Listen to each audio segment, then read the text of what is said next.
सोने के माई के मंदिर वात चंदन के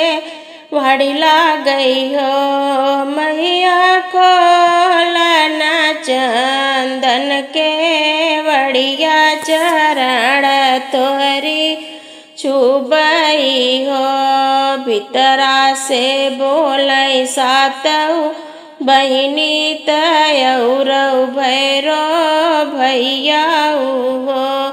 सेवका कहवा लगायू इतनी देरिया के वड़िया कैसे खोलाऊँ हो फूल लोढ़ई गए फूल वरिया की नहीं बाजार गईले हो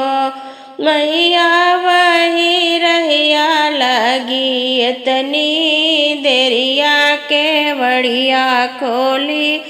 देती हो हम नाही मांगी धन दऊ लतिया नाही रुपया मांगी हो मैया हम मांगी सिर के से नुरवात ओकरा पे दया करिया ओकरा पे दया करिया हो मैया दूसरा मैं मांगू निर्मल दहिया त ओकरा पे दया करिया हो मैया तीसरा मंगन हम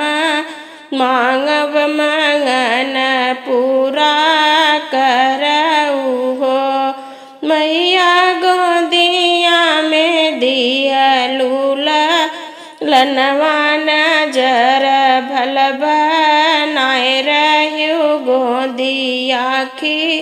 लल रही गोदिया भल